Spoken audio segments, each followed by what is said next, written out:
When you realize how fast time is going, it should bring a sense of urgency, a sense of focus. Your assignment has an expiration date. Your time on this earth is not unlimited. God is saying to you, your hour has come. If you're going to reach your highest potential, you have to do like Jesus and set your face.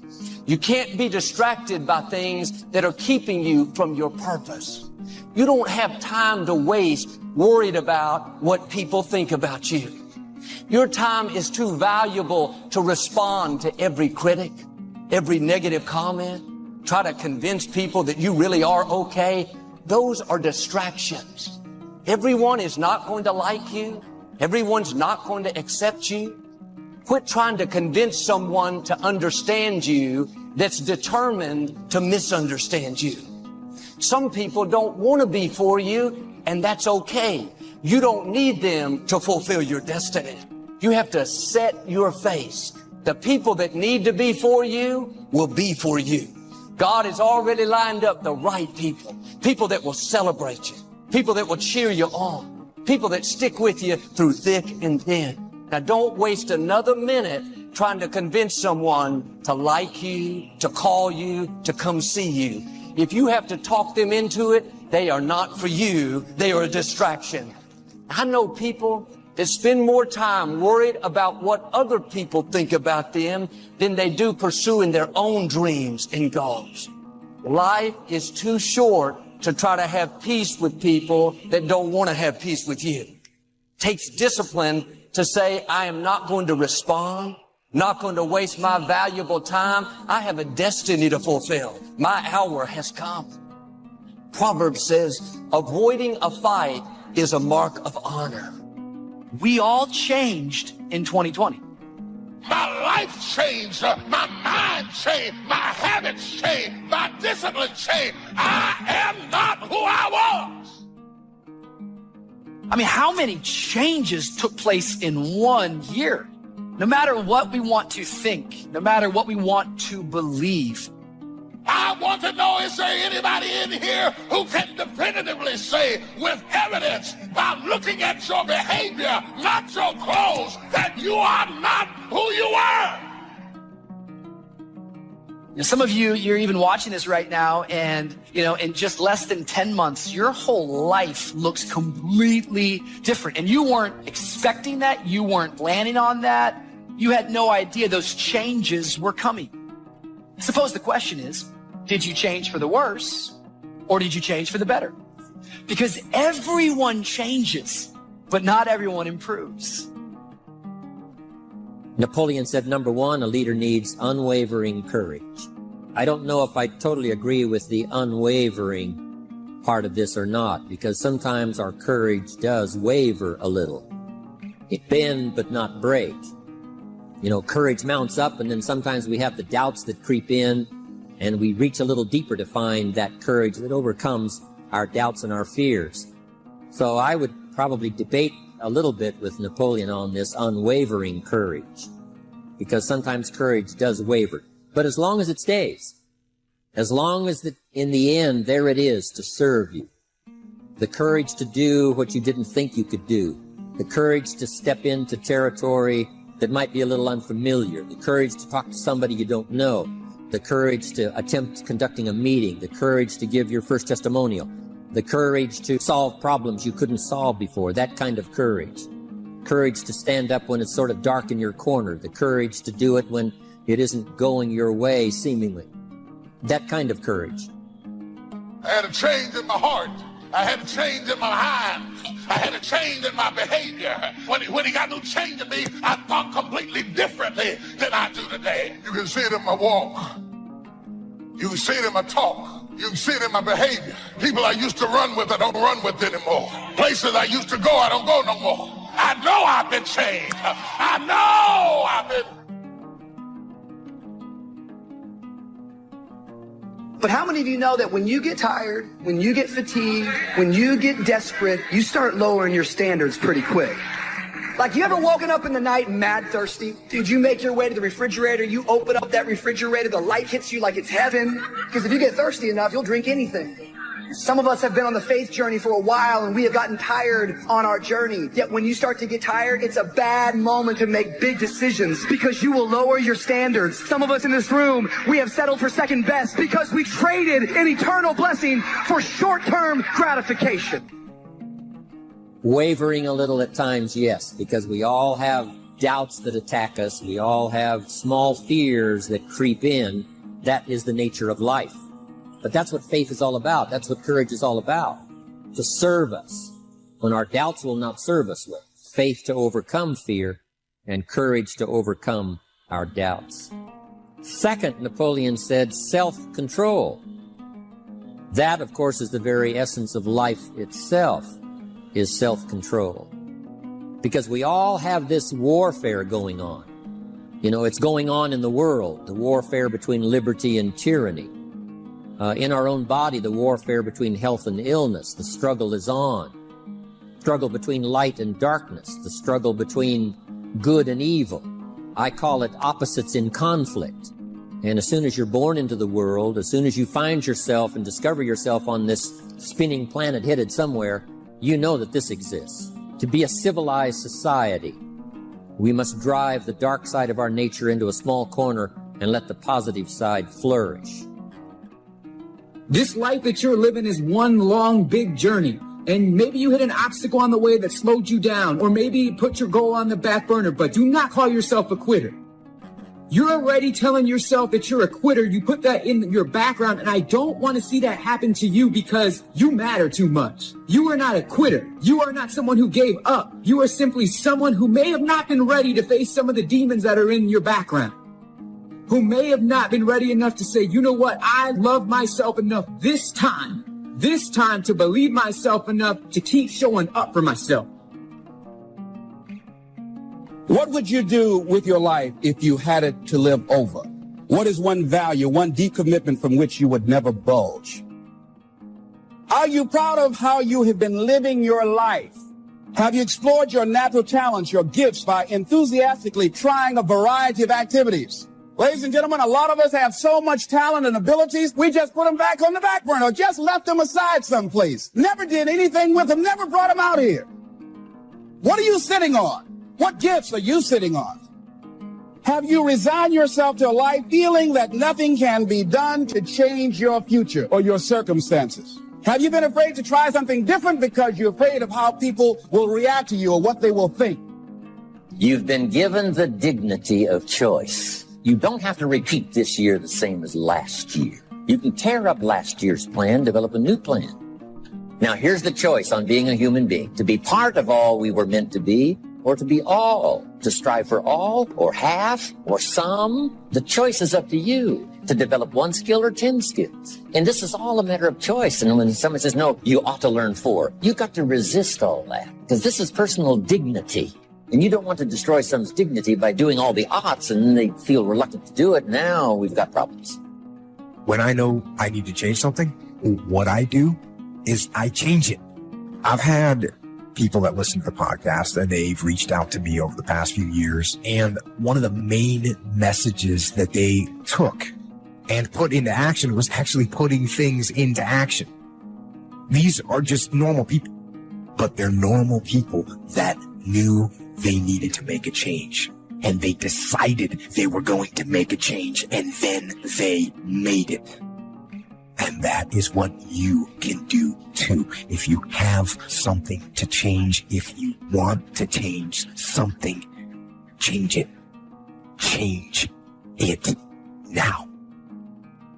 Find something that you can look at your life that you say, hey, I know I've got a problem in this area, being late. I need to take care of that. Procrastinating. I need to deal with that. Creating an imbalance in my life where I'm spending more time looking at television or having social fun and not spending enough time working on me. See, most people spend more time working on their jobs than they spend working on themselves. And whatever we achieve in life, whatever we create, whatever we're able to manifest comes out of the human mind. So many times, guys, we get distracted by things that we either have no control of or matter nothing to our goals.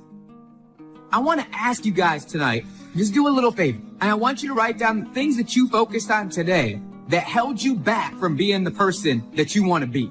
Did you worry about the behavior of someone else, something that you got no control over? Or did you stress about something that hasn't even happened yet? Did you give yourself negative vibes because you're worried about something that you have a fear over? And I also want you to write down things that you focused on today that helped get you closer to the person that you want to be. Did you eat right? Did you exercise today? What are things that you focused on today that you know are going to make you a better version of yourself so that you can show up stronger tomorrow than you did today? Early, we must learn to exercise self-control. Power is a wonderful thing, but it must be exercised properly.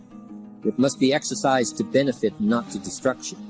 So self-control is certainly necessary to be a strong leader, so that you can become the best example. The example of having your temper well managed, to having that dark side of your nature under control. The best example of choosing wise words and not being careless, that kind of control.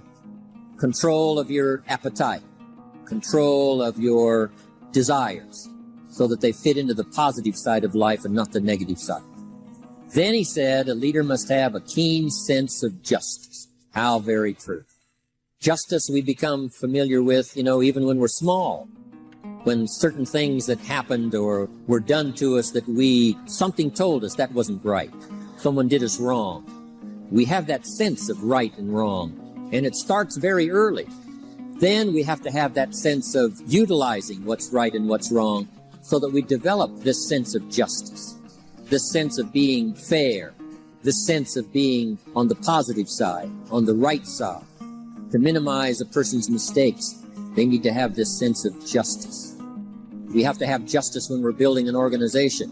What's fair, what is a good balance, certain rules and regulations, so that all of us have a chance to fit within this framework of fairness, justice, and what's right. Otherwise, enterprise cannot work. Otherwise, we have what we call, in a political sense, anarchy, where there is no justice. When might is the order of the day, power is the order of the day, not the law, not the rule, not what's right, but power. And we would all dismiss that. It's been a catastrophe in the last 6,000 years. The governments that resorted to power instead of democracy, that resorted to intimidation instead of freedom. And we all know the terrible toll that takes. But it takes a toll not only politically in a country or politically around the world, but it takes a toll even in enterprise. It takes a toll in school if a teacher is unfair. It takes a toll in working on a team where someone is unfair, or where the leadership is not fair in the administration of justice. So this is true. A keen sense of justice and what's fair and what's right. Part of this we have to learn as we go. You don't have it all the first year. You haven't got it all the second year, the third year.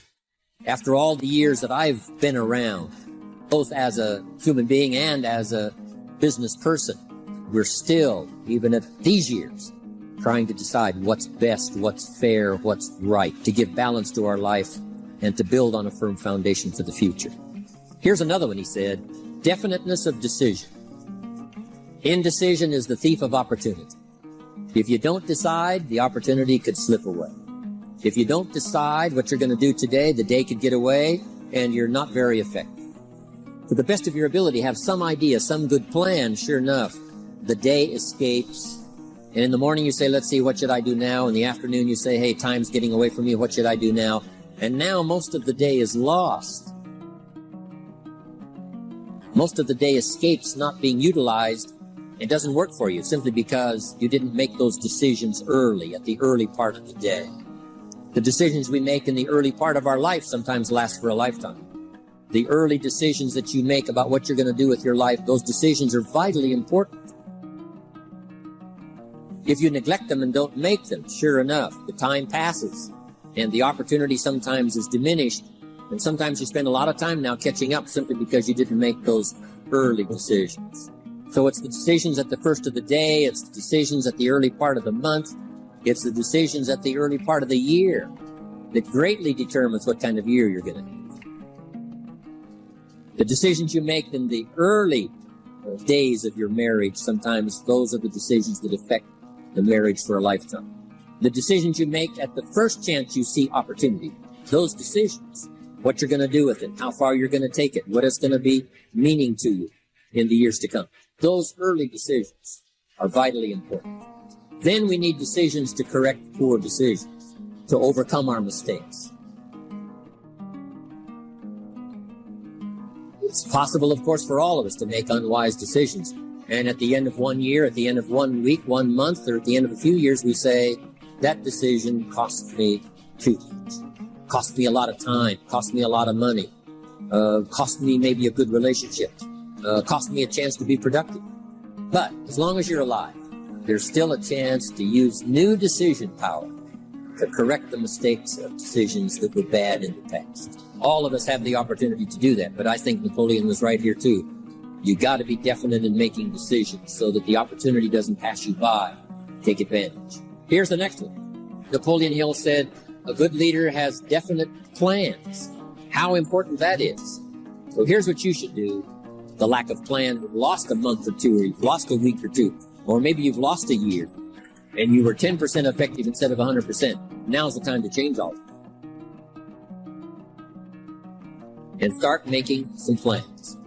You got to have some plans for your family, right? You got to take your family along. Don't leave them out.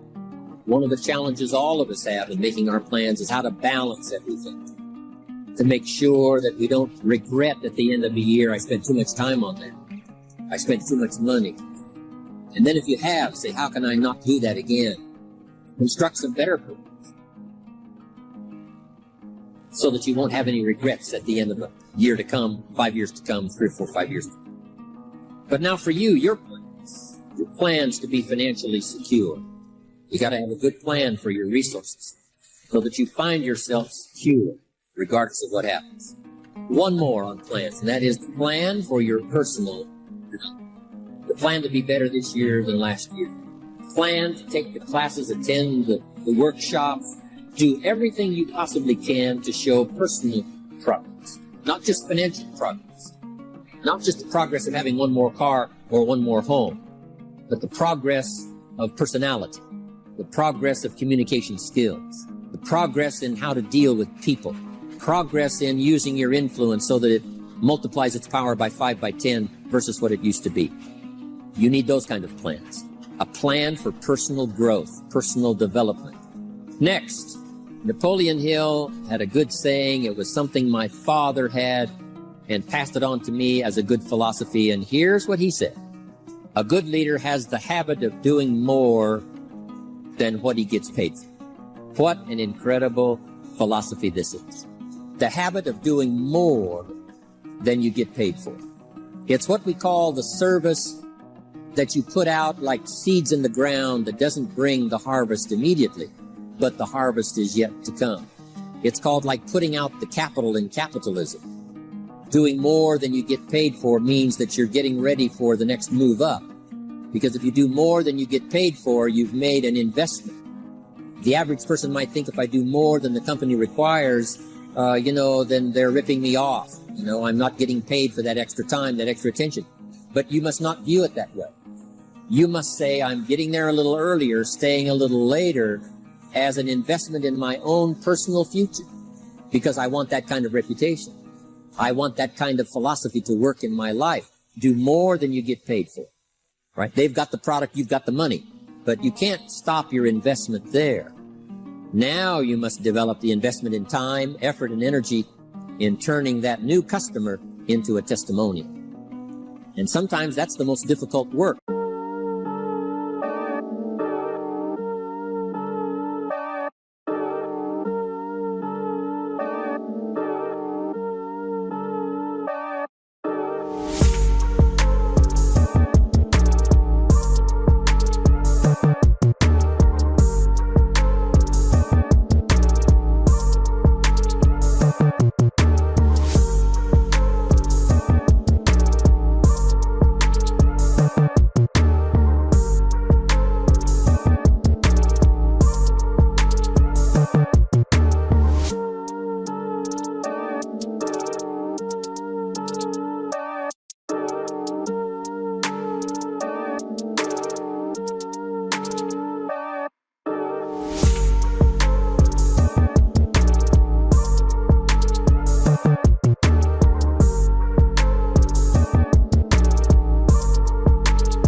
they're waiting on me. Haters think they gaining on me. Sitting in purple rain and folding origami. Oracles surround me. Each one more astounding. Still handle my biz. Just got a channel climbing for the level. The damage I really can make is a trip. Doing figure eights. Are you coming back now? But it's way too late.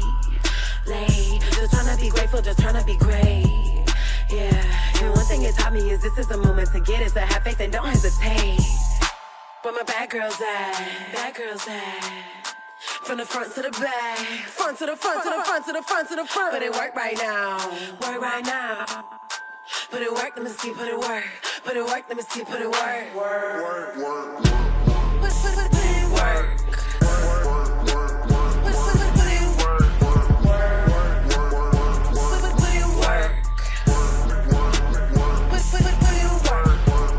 Never land, never let my feet touch the floor. I just flow in my zone, you can't touch us though. Keep it moving, UFO, I just got to go. I can't touch the floor. Take that, break that with a bit. The work after the sale. Because the sale might be fairly easy. Someone says, hey, I've been looking for this product, I need it, here's my money. But now you've got to stay with them, make sure they don't just buy the product, but that they use the product. And that they don't just use the product, they keep using the product. That's the work after the sale. But if you learn to make that kind of an investment and do more than you get immediately.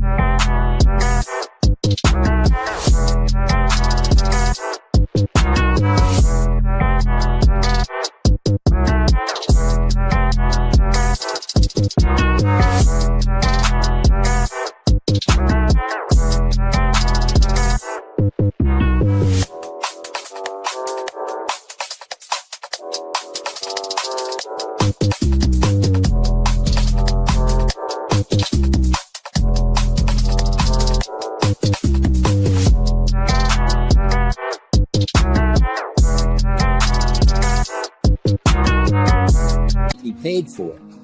That kind of investment is so powerful. So you do more than you get paid for up front. It's happened for me, making the investment. When I first started lecturing, I talked to high school classes, college classes, service clubs, and I gave it all away. I went and talked for free. Someone said, Mr. Owen, would you come and do this breakfast talk? I said, sure. Or could you do this luncheon talk for this service talk? I said, of course.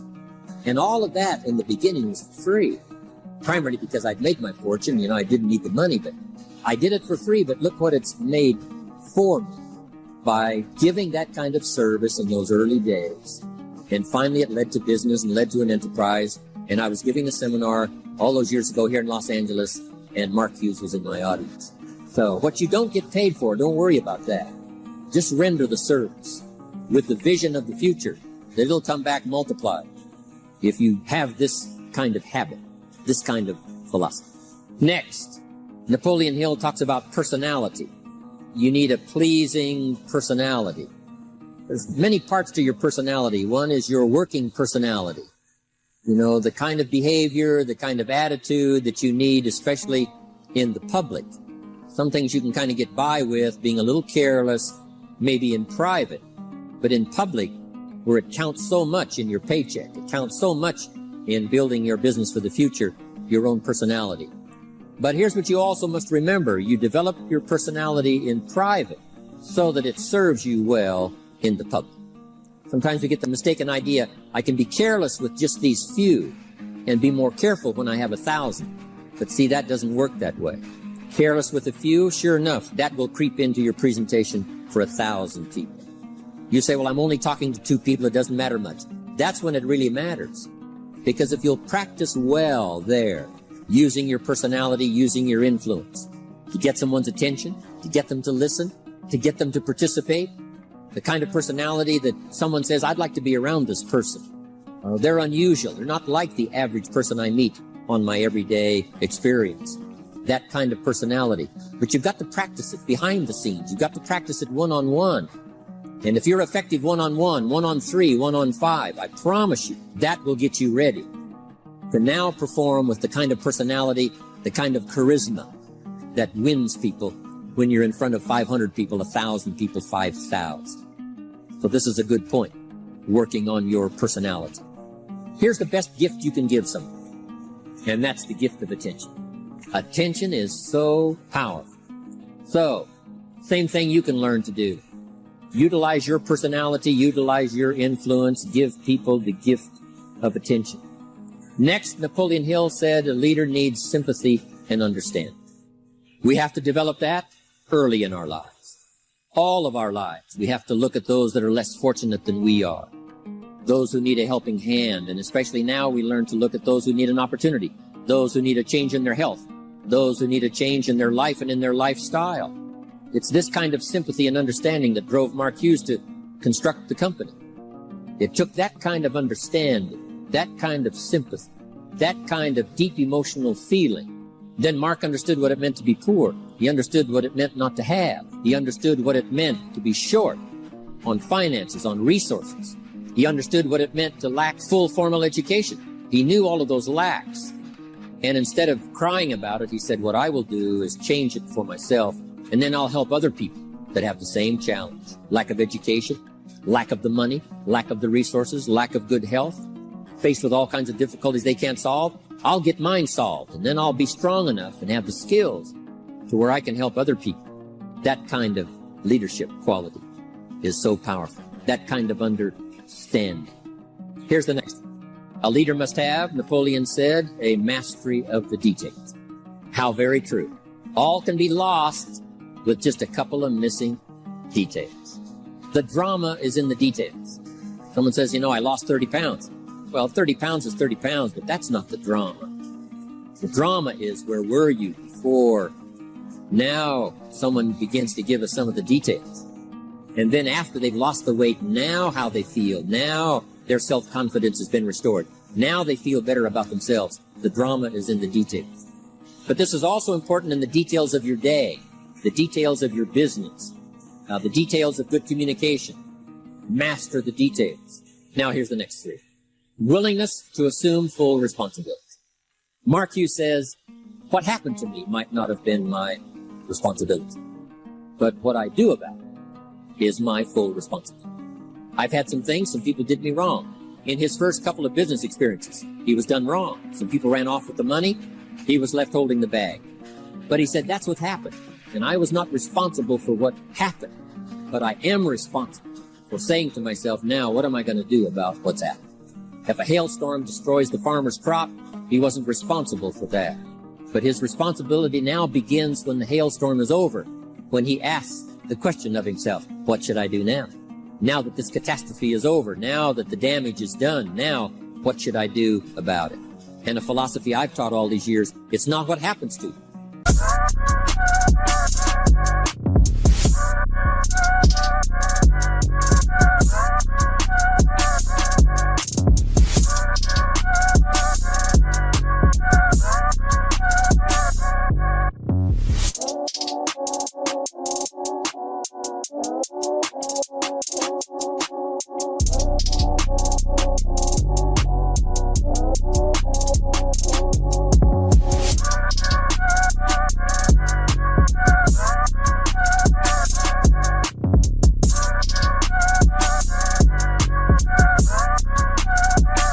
That determines your future. It's what you do about what happens that determines your future.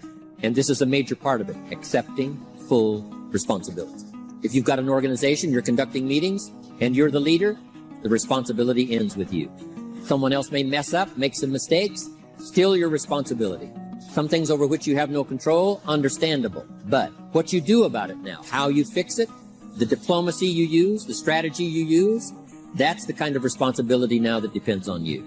Also, you've got to be responsible for your future. Nobody's going to fix it. No one else is going to design it. No one else is going to come along and say, hey, I will make sure it all works well for you. You've got to take all the input. You've got to take all the testimonials, all the teaching, all the training, all the influence. Then you've got to have the responsibility of designing your life. You can design a life of prosperity, or you can design a life just to coast and get by. The responsibility belongs to you. Next is cooperation. Ideas. We take advantage of each other's input. We take advantage of each other's enthusiasm. We take advantage of each other's testimonial. And we take advantage of each other's willingness to grow. In those early days, Mark got the group together. Jerry Shatanovich, Doug Stuntz, the rest. and made some plans to cooperate. Said, no telling what kind of powerful meetings we can have if we work together. No telling how many people we can affect, even right away, if we work together. You do this part, you do this part, I'll do this part, we'll make it work together, and we'll get the ball rolling. There's an ancient phrase that says, if 2 or 3 agree, nothing is impossible. If they agree on the same project, if they agree on the same vision, if they agree on how to get there, I'm telling you, nothing is impossible. Nothing can stand in their way. Just 2 or 3. If we cooperate, there's nothing we can't do. There isn't anyone we can't touch with this incredible story. Cooperation. That's why I'm here. Send out some ideas. Give you some notes to take. Something to think about and ponder. Something to talk about with the people that you associate with and are building your business. That kind of cooperation is going to make this a powerful year. But it'll get us to much more than just those numbers. It'll get us to a place of honor, respect, prestige, influence, feeling good about ourselves for the hard work that we're doing, cooperating with each other. Now, here's the last one. Napoleon Hill said, a major attribute of leadership is vision. Vision is in many parts. 1, a vision for your own course to follow. A vision for you, for yourself. A vision for your financial future. A vision for your health. A vision for your wealth. A vision for you to latch onto and make something out of. A vision for your family. Because vision must now lift others as well as ourselves. Guess what our family is counting on? That we'll be able to see things that at first they cannot see. That we'll be able to look further into the future than perhaps they will be able to look. The same is true with your organization, the people that are around you. They're counting on your vision. Perhaps you've been there a little longer than they have. Maybe you've been there a lot longer than they have. And they will look to you to help them see things that they can't see in the beginning. And if you will do that, develop that attribute of leadership, I'm telling you, you'll have such a dramatic effect on your organization, it will be unbelievable. A vision for yourself, a vision for your family, a vision for your organization, a vision for the people that you're close to. There are a lot of things that are beyond our control. But what you do have control over is how you react to whatever happens in your life. What I now know is that we all become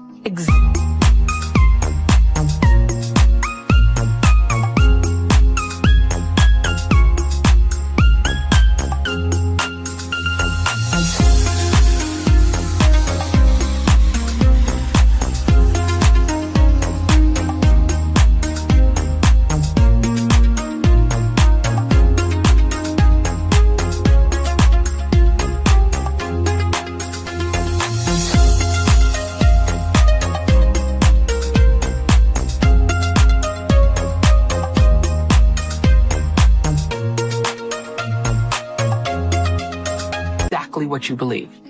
So if you believe that you can do all things because you have been endowed by a power from on high, given to you by the grace of God, if you believe that, you walk into the world understanding that whatever problems you may encounter, you still have God to lean on.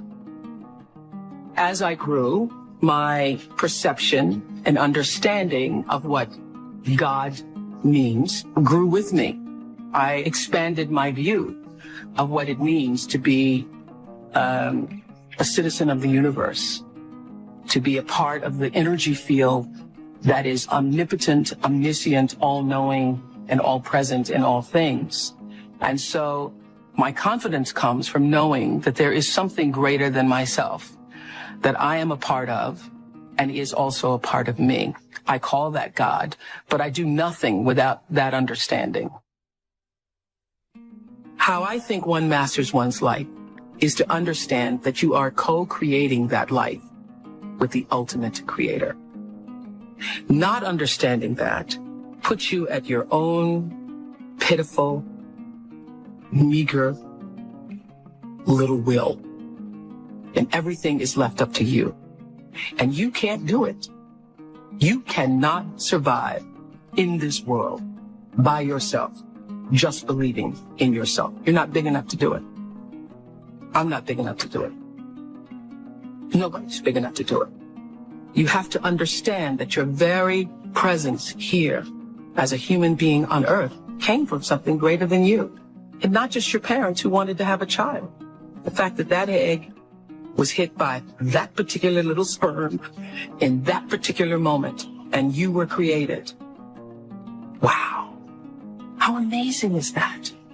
Of all the different choices that had to happen in order for you to be here now. What a celebration that is. So when you recognize the mystery of that creation, all the circumstances that had to configure and reconfigure themselves, all the questions that we don't have answers to, you have to know this: the fact that I'm here matters. The fact that you're there matters. This is no accident. None of us are. When you do well, people notice. When you do your best, people notice. And so wherever you are, always do your best. And doing your best puts you at the next level. Nothing about my life is lucky. Nothing. A lot of grace, a lot of blessings, a lot of divine order. But I don't believe in luck. For me, luck is preparation, meeting the moment of opportunity. There is no luck without you being prepared to handle that moment of opportunity. And so what I would say for myself is that because of my hand and a force greater than my own, I have been prepared in ways that I didn't even know I was being prepared for. And the truth is, for me and for every person, every single thing that has ever happened in your life is preparing you for the moment that is to come. A lot of people don't know their purpose. And if you don't know your purpose, your immediate goal is to figure that out, because otherwise you're just wandering around here. So the moment you can figure out what it is you're supposed to be doing, the sooner you are able to get about the business of doing that.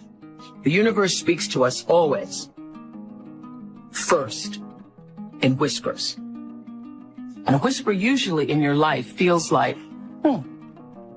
that's odd. Or, that doesn't make any sense. Or, is that right? It just really feels like that. It's that kind of subtle. And if you don't pay attention to the whisper, it gets louder and louder and louder. And I say, it's like getting thumped upside the head. You don't pay attention to that. It's like getting a brick upside your head. You don't pay attention to that. The brick wall falls down. Life is about growth and change. When you are no longer doing that, that is your whisper. That is your whisper that I am supposed to do something else. I am interested in seeing what the rest of the world has to offer me. Anybody pretending to be anything other than who you really are, you will never, ever reach your personal potential. You cannot do it. I have known for a very long time that I am a blessed person, and that to whom much is given, much is also required. That you can't have all of this and not use it for something that is for the greater good.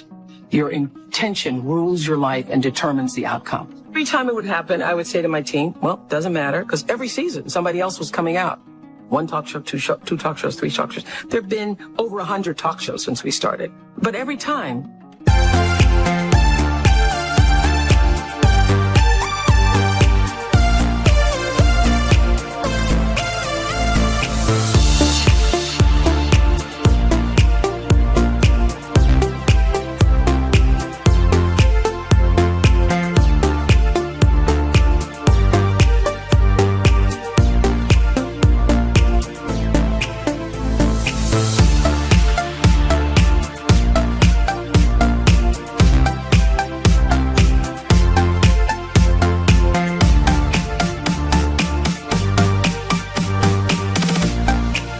I would feel like, all right, got to step up our game. Got to step up our game. The way you step up your game is not to worry about the other guy in any situation, because you can't control the other guy. You cannot control the other guy. You only have control over yourself. So it's like running a race. The energy that it takes to look back and see where the other guys are takes energy away from you. And if they're too close, it scares you. So that's what I would say to my team all the time. Don't waste your time in the race looking back to see where the other guy is or what the other guy is doing. It's not about the other guy. It's about what can you do.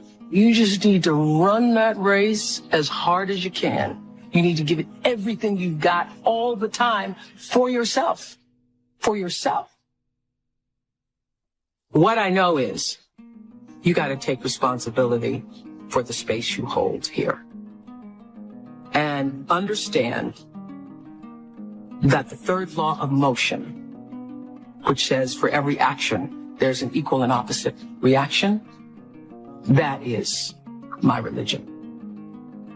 That is the fundamental construct of my religion. And by that, I mean, I know that every thought that I think, every thought that I have that moves into action is going to create an opposite and equal reaction. So everything that I put out into the world is going to come back. It's the golden rule on steroids. The golden rule on steroids. It's true that as you do unto others, they will do unto you. It's already done. There's an energy field. There's an energy flow that I strongly feel in my own life. And I know lots of other people who do. You're either in flow or out of it. And if you're in flow, it's like this. It's like this. All the time. It's like this. It's like flowing with the stream. And the flow is in direct proportion to the center of yourself, where God abides, where universal energy abides, where the divine within you abides.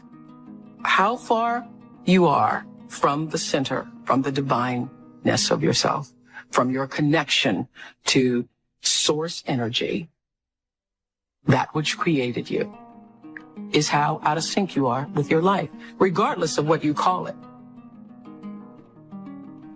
When you can align with that, nobody can touch you. Gary Zukav calls that authentic power. In his book, Seed of the Soul, he says, when your personality comes to serve the energy of your soul, that is authentic power. And that's the only real power there is, because you're going to lose everything else. I don't care how beautiful you are.